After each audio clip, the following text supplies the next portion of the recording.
I would like to acknowledge the Guringai people and pay my respects to the elders both past and present. The Guringai people are the traditional owners of this land where we meet today. Encounters between humans and whales, especially those involving a whale breaching underwater craft or surfboard, are extremely rare. And the chance of surviving such an event would depend on many factors, including the size of the species, the angle and the force of the breach, and the response by the person, you, Jason. Welcome to Sharing Stories, Changing Lives. The host, Karen Sander, has the privilege of interviewing individuals from all walks of life, each with their own powerful and inspiring stories. The guests share their life experiences, and in doing so, they celebrate the transformative magic of storytelling. To learn more, visit www.thestoryroom.au and explore the private membership area, the Backstage Pass. Welcome, Jason, and thanks for coming on to Sharing Stories, Changing Lives and sharing your incredible story. Thanks for having me on, Karen. So the first thing I want to say is congratulations on actually surviving this, a whale breaching. Oh, my God, it must have been just such a mind-blowing moment. Yeah, I mean, the chances of it happening have to be multi-million to one.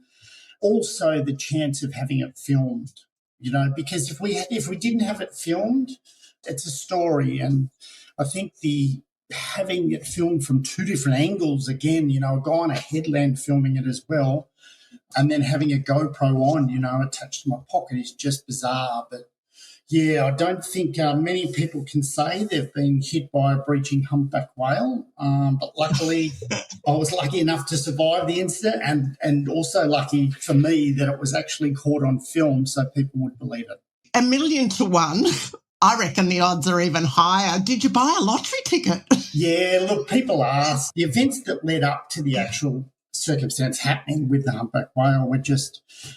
it could have gone either way, an extra 3 seconds later or earlier or, 2 inches to the left or to the right. But it's just fate. We can't, play with those things. It just happened. But it's lucky that it's a good story and it's got a good ending. So, yeah, I'm lucky to be here talking to you and lucky to have survived.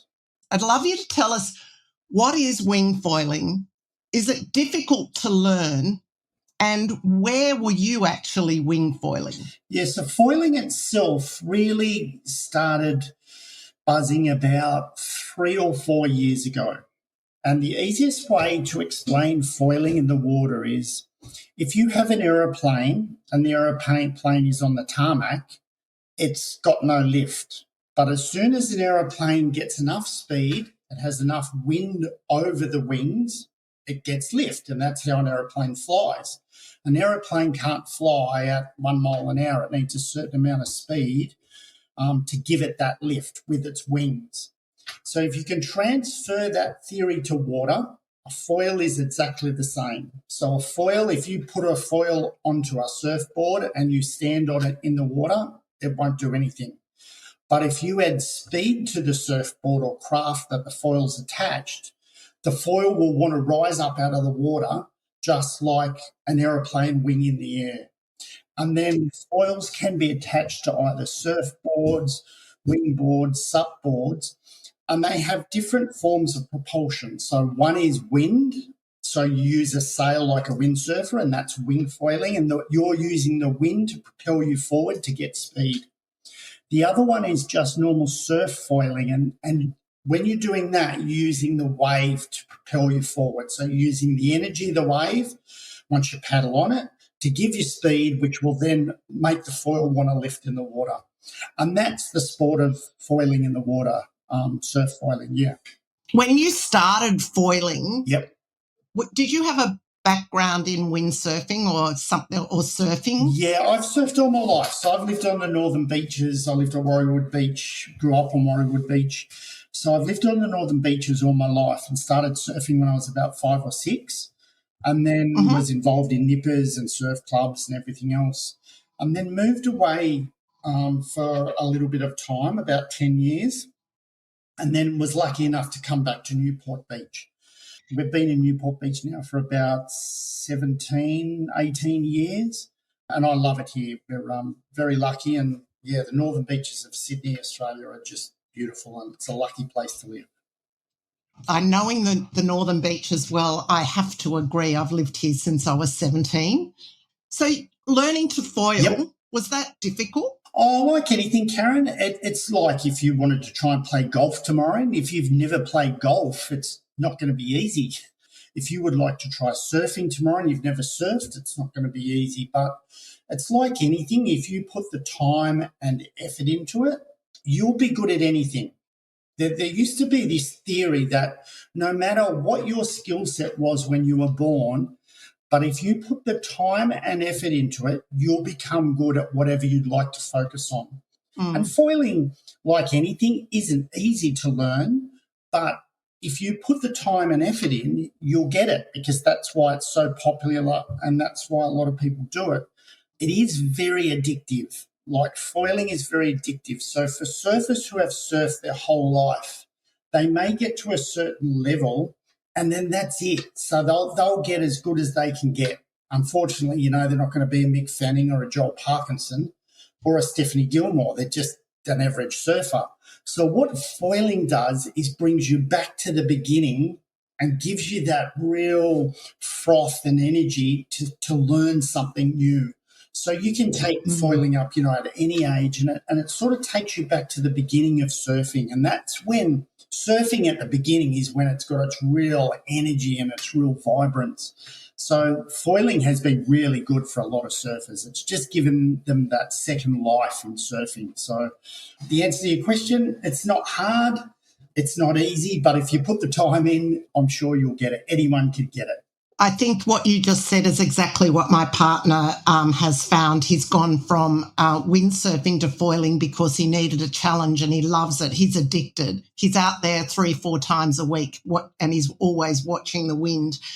The reason I wanted to ask these questions is so people get an understanding of what you are actually doing. Sure. I'm trying to paint a picture before we go into the real thing that happened out there that day.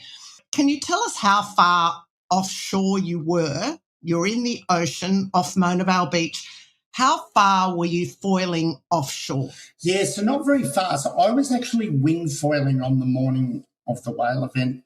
And wingfoiling is standing on a surfboard with a foil underneath it.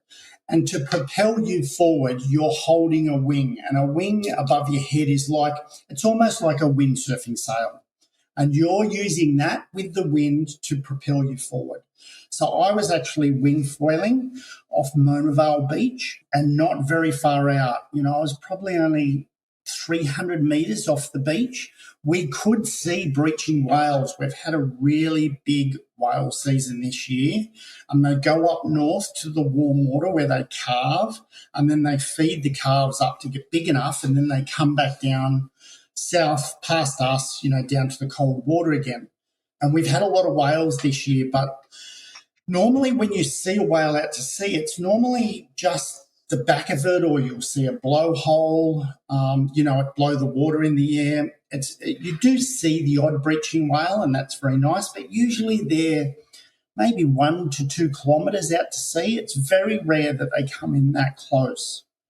I was at Mona Vale Beach and I wasn't far off the shore, maybe 300 metres. When it actually broke, yep. Just lead us through. You were just having a nice day, foiling along, and... Yeah, look, it's an unusual event because it started in the morning that I went out, and I actually had a new bit of kit. So I actually had a new wingfoil, which is the bit you're holding with your hands that catches the wind. And that was brand new and it had been sent to me to test. And so I had that out and I left the beach with a couple of mates and we were out catching some waves. And I caught 2 waves coming back in and I thought, you know what, it's pretty good. I might go and get my GoPro. So I left my stuff on the beach, ran up to my van, grabbed my GoPro, clipped it onto my shorts, turned it on, but it literally wasn't facing anywhere, shooting anything, and then left the beach again. And then that's when the incident happened. I went out probably 300 metres, turned around to come back in to catch a wave, and just to my right-hand side, I could see this massive object coming straight up out of the water. And I knew it was a whale straight away. Something in your brain doesn't trigger shark or turtle. It's just too big a mass. And as it came up, and then it actually broke the surface of the water, so it stuck its nose and head out, that's when I started to go, this is not going to end well. And then what happened, the whole body literally comes out. And when a humpback whale breaches, it comes out and lands on its top side. So any whale breaching videos you'll see, a whale comes up out of the water, rolls, and then lands tummy side up and top side down. I don't know why they do it, but that's just what they do. So what happened when it broke the water, came all the way up above my head, and I was probably looking up 30 feet above me, and I had 20 to 30 ton of whale above my head. Then I saw it start to twist, and then it literally could not have hit me any better if it had tried. It literally T-boned my face, my left side, and then dragged me underwater. Look, honestly, what did you... I can't even get the question out here. Do you recall what your actual thoughts were? No, because your thought process, you have to go to the shops today, and anyone who's listening wants to go to the shops, then you know the experience of going to the shops because you've got to get in the car, go there, pick out your groceries, and then come home. And unfortunately, this was just something that my brain could not comprehend. So the whole time the event happened, did I think this is a whale on top? No, I didn't. I saw it. Your brain can't comprehend it. And even when I was underwater, my brain still couldn't comprehend what was happening. I did know it was a whale, and it did trigger that's a whale. And I wasn't scared of being bitten or eaten or anything like that. The worst part of it was the actual mass of the whale. So I predict even a calf at that size is 20 to 30 tonne, and they grow to, 60, 70 tonne. And that amount of weight hitting you, you just have no rebound. You have no force within the human body to do anything about that. It'd be like, it's a horrible scenario, but it'd be like being hit by a car or a truck. If a truck is coming down the road and unfortunately hits a pedestrian, there's no way they can put their hand out and stop the truck. It's just coming. It's just a mass. And that's kind of what it felt like to me. It was, I knew it was a whale. I knew it was big. I knew I was in trouble. And when it hit me, it was like, throwing a pebble and it just rebounding off water. It probably, didn't even feel me. It probably felt I was like maybe a bit of seaweed or driftwood. But pretty much winded me. And when the impact happened, for sure. I'm just jumping forward to the next day. Were you sore? Yeah, so my left side felt like I'd been dead-armed or had a tetanus shot, that muscle sore feeling. Nothing broken. Yep. It was fine. But my left side, I couldn't really work it out. It didn't happen until about 2 days later, but I couldn't really raise my arm above my head. But it was just muscle sore. Wow. I was very lucky. And I was also lucky that it didn't have barnacles on it, because I would have been ripped to pieces. And you also had a wetsuit on. Well, I only had board shorts and a sun top on, so I didn't even have a wetsuit on. I thought you were in a wedding. No, so I was pretty well open for if it had barnacles, I would have been ripped apart. And because I can remember my face being against it the whole time underwater, and it was smooth. It wasn't barnacly. So, definitely a terrifying experience to that point. Well, the scary part, and I'm continuing on to now, you were hit by the whale, but then keep going. Yeah, then what happened, when we wingfoil, our wing that we hold to propel us forward with the wind, that is attached to us, because if we let that go and it was a windy day, it'd just fly down the coast. And it's attached to us with about a 6-foot leg rope, just like you use on a surfboard. And when the whale hit me and rebounded off my body, it landed basically between my wing and my body. So the leg rope was wrapped underneath the whale. And when humpbacks breach out of the water, they don't breach, splash and float like you are in a bathtub. They unfortunately breach and then they go deep, so they dive deep. And when it dove deep, I was unfortunately just a passenger. It dragged me under. So my leash was wrapped under the whale as it was diving under. And I was held down for, I think, about 14 to 15 seconds. So it's a 14 to 15 second breath hold once you've been winded by a whale. And to put it into surfing terms, Kai Lenny, who's a big wave surfer in Hawaii, world famous, he did a hold down recording of a wave he caught last week at Piahi, Jaws, and it was a 100-foot wave, biggest wave, one of the biggest waves ever surfed, and his hold down was 14 seconds. So my hold down was equivalent to his, and that was the scariest part. Underwater, yeah, that's when I thought I was going to die. Well, thankfully, Jason, you didn't. I can't even imagine the thoughts that would be going through my head if it was me. It's probably, well, how am I going to survive this in some... It's a fight, isn't it? It's your own battle to survive. That, yeah, it is, and you don't think about it. So people have asked, what do you think about? You don't. So the whole time did I think, undo my cuff, pull a penknife out of my sock and cut it, do something, Bear Grylls, try and survive? You don't. It's happening so quick. And I was against the whale the whole time, so its body was rubbing against mine the whole time. You don't think. All you're thinking about is breathing. So as humans, we need air to breathe. And underwater, we can't breathe. And they use breath hold as, it's a horrible, horrible thing, but they use it as torture. They used to use it in wars and that. They put a bag over their head or they waterboard people, and that's for breath because we need air to survive. Mm-hmm. And the worst part about being underwater held down by something is breath. You'll panic straight away. And I was probably only 2 seconds away from taking a breath. And the first breath you take, you'll die because you'll just swallow salt water and you'll drown. So I was probably 2 seconds away, very, very lucky, when I felt my leg rope snap, which allowed me to get back to the surface. Yeah, so I was very lucky that it snapped. If it didn't snap, I wouldn't be here.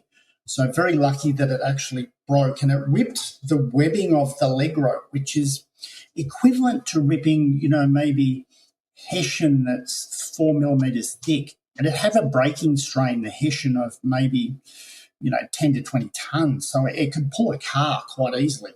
So it's an absolute miracle that it ripped. You don't want your leg rope to break normally, but in those circumstances, thank God it broke. Yeah, 100%. Otherwise I wouldn't be. If you're interested in getting more involved in our community, connecting with people who share your interests, you can do this by visiting our website at www.thestoryroom.au. There's so many things that actually happened that particular day. You had a GoPro, and you'd gone into the beach to get the GoPro, so you captured some footage on your GoPro. But there was a guy on the headland who had a camera. Give us that story. Yeah, so what happened, I after the whale, then I came to the surface and made my way to the beach.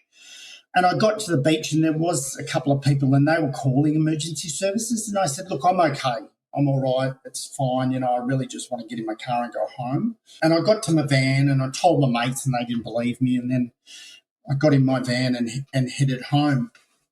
And I was sitting at home in shock and I was literally shaking. And my phone started pinging. And I thought, oh, that's odd. It's vibrating, going off. Anyway, I started looking and there was like 15 messages.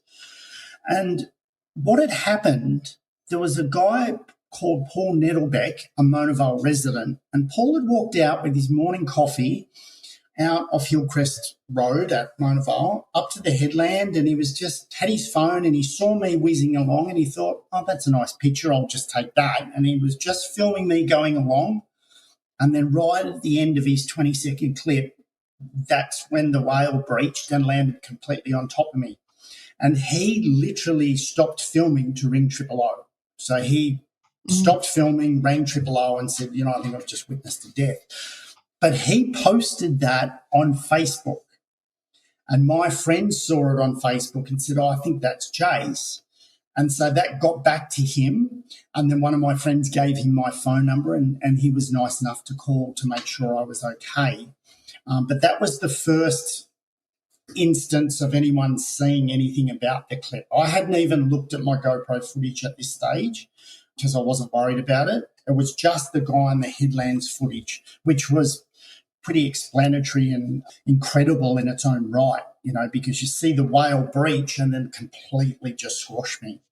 So, yeah, that was the first instance of any footage of the event being shown.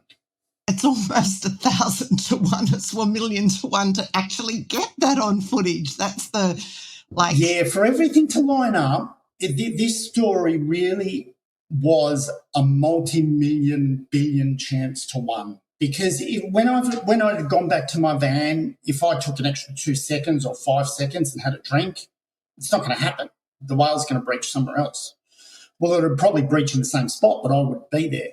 The guy on the headland wouldn't have caught it because it wouldn't have happened. And it's just for things to line up, but also to have footage of it was amazing. Because then once I opened my GoPro, I went, wow, that's pretty incredible. But I didn't have time to look at it because what had happened, Channel 7, Channel 9, Channel 10, Channel 2, all our TV stations here in Sydney, Australia, and they all wanted it on the news. So they all wanted to meet me at Mona Vale headland. So I went up there at about 3:00 and Paul Nettlebeck had arranged the whole thing. He was very nice because I really didn't want to do it myself and I really wasn't that interested.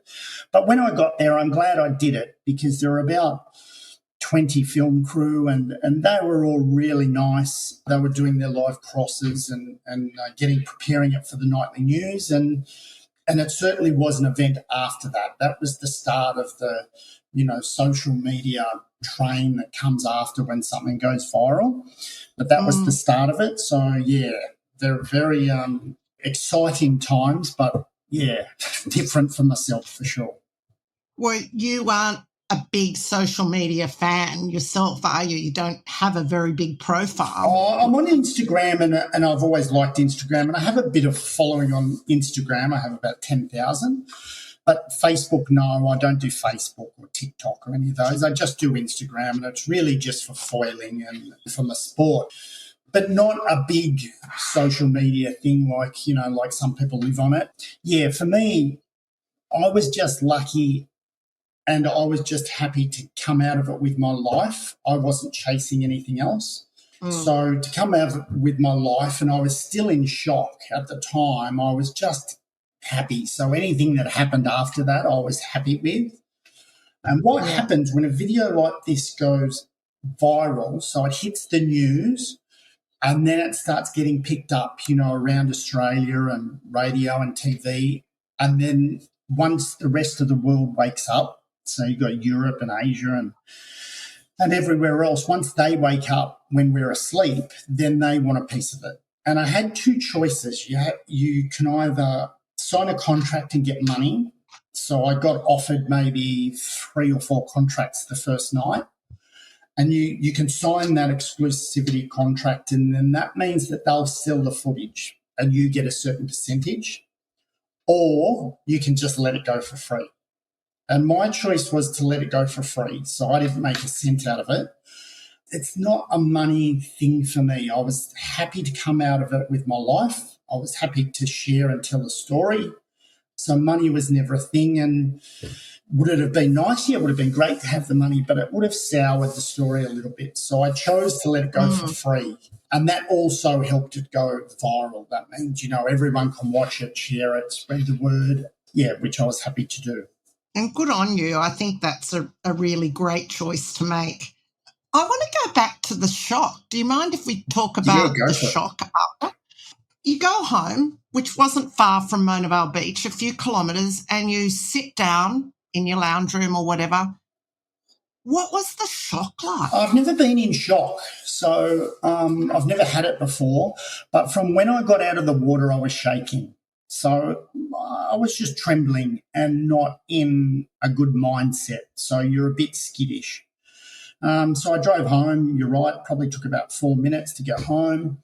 Left my stuff in the van, just came upstairs and tried to grab a drink of water and something to eat and sat on the lounge. Because what had happened, I told my friends when I left, and they've called BS. They've just gone, yeah, whatever. Like it's probably come close to him or something, but, and that's fine. And then I got home and I was in shock. I was just shaking. So, yeah, that's what shock felt like. It's just you're not thinking clearly, shaking, and I was in disbelief at what had happened because my brain was still trying to comprehend it. Because when you go for a surf or a swim, no one predicts this. No one ever says, oh, gee, I better be careful today because I could get hit by a breaching humpback whale and dragged underwater. Like, it's just not in your mindset. So the shock was definitely real, but then it was overtaken by adrenaline. So because of the media avalanche that was about to happen, you don't have time. So then it's like you've got to turn your shock into energy and exuberance and be ready for cameras and everything else. So shock pretty quickly turned to adrenaline, and then that got me through the next 3 days. What a story, Jason. I'm sitting here just shaking my head going, what the? Yeah, it's a bit like that, isn't it? It's very surreal when it happens, like watching the news at night, flicking between 7, 9 and 10 and seeing yourself on the news. It's quite odd. And then I was lucky enough the next morning to do Sunrise and the Today Show and then all the commercial radio stations. And, I was happy to share the story for the interviewers and the reporters from the TV stations. They were absolutely lovely. Also for them, I felt it's a good thing. These guys turn up to car crashes, maybe shark attacks, burnt down houses. It's horrible. And to have this feel-good story, the guy and the girls who did it, they were fantastic, and it was really nice to see them excited but also happy about it. It was unbelievable, but we had footage to back it up. Yeah, and it was nice that it was a feel-good story, but it also doesn't give you time to process it because the next 3 nights I didn't sleep. Like, 10 o'clock at night it started to about 6 in the morning. So I think I did Paris, a podcast in Paris that night for an hour and a half, and then Spain, and then once the Asian countries got it, Japan and China, and believe it or not, the Ukraine, Russia, like they're fighting a war, but they wanted to hear from the whale guy. It was so I did about 50 to 60 interviews in the first sort of 2 weeks. Wow, you go wingfoiling and come back and do 50 to 60 interviews. That's hilarious, really, isn't it? That your day could turn from this to that. Just like that. It's odd, but I think the underlying thing is because it's a feel-good story. So because it's so unusual and so different, and, if I was in a kayak or a ski or something, I'd be dead. I'd be squashed. So I was lucky that I landed on the water and then had the liquidity of the water for the whale to push me through. Yeah. So, it's not a story that if there was fatality or something that's going to linger on, but because I survived, it was a story that was happy to be spread and everybody wanted a bit of it, and that was fine by me. I was happy to do it, but it doesn't give you time to process the actual event. That's something that is very different. Yeah, there was an incident in Botany Bay a few weeks later around that time and someone didn't survive. Yeah, that was literally just before mine. So that happened the week before my incident.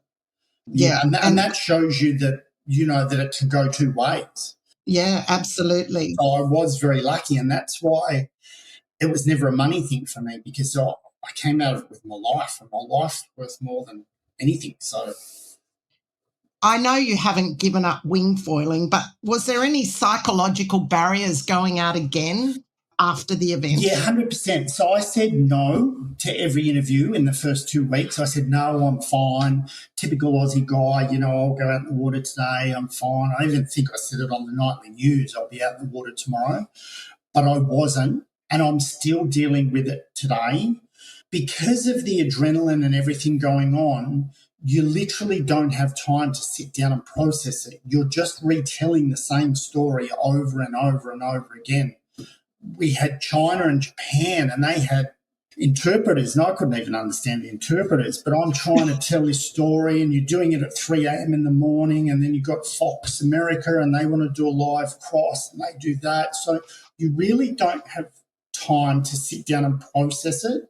But I am left with, a certain amount of fear when I go back in the water. I have been back in the water, and I absolutely love what I do, but do I have reservations? Yes. Do I look at shadows under the water now, whether it be reef or seaweed or whatever, and have a different view? Yes. Do I not go out as far as maybe I used to? Yes. So I definitely have reservations, and it would be natural not, to have those reservations. To not have them would be unnatural. So it's a bit like PTSD, really it's an experience that's scared the crap out of you. Yeah, and the chances of it ever happening again are like, trillion to one. It doesn't matter. It still happens. So for your brain to process those thoughts, yeah, it's certainly a different thing. But, yeah, I do. About 3 weeks after the event, I went down to my home beach at Newport here, which is only about 400 metres, went down and paddled out to go wingfoiling. It was a nor'easter, and I saw a breaching whale, and it was not that far out. And I freaked out straight away, paddled back in and came home. So, yeah, you are left with some scars, but that's fine, and I'll get over those eventually. But to have a few reservations is always safe anyway.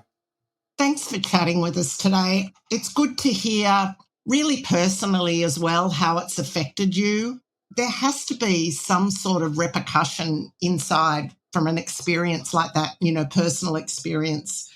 I tell you what, I don't know whether I'd be brave enough to go out again after that.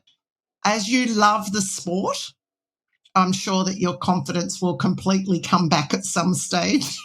Yeah, look, it's fine. I love the water, and I'll never be far from it.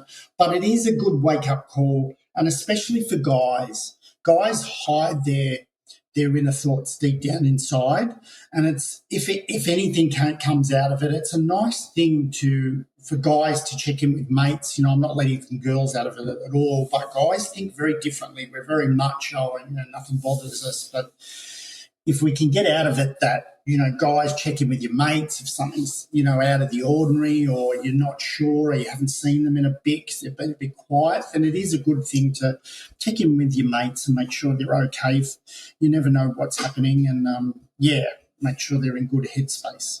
Thank you so much for sharing with me today. I know you've done loads of interviews, and this is much after the event, but I wanted to share the story with my listeners as well. And Jason, it is amazing.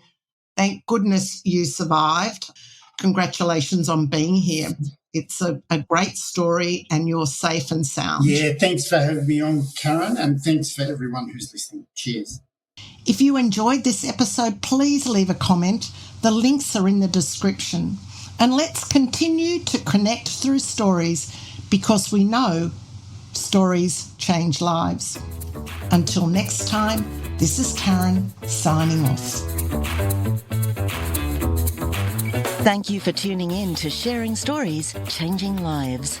We'd like to invite you to support us by purchasing a Backstage Pass, costing about the same as 2 cups of coffee each month. With the Backstage Pass, you'll gain access to workshops and exclusive content, including videos from our live events. You can do this by visiting our website at www.thestoryroom.au. We can continue to show that sharing stories changes lives.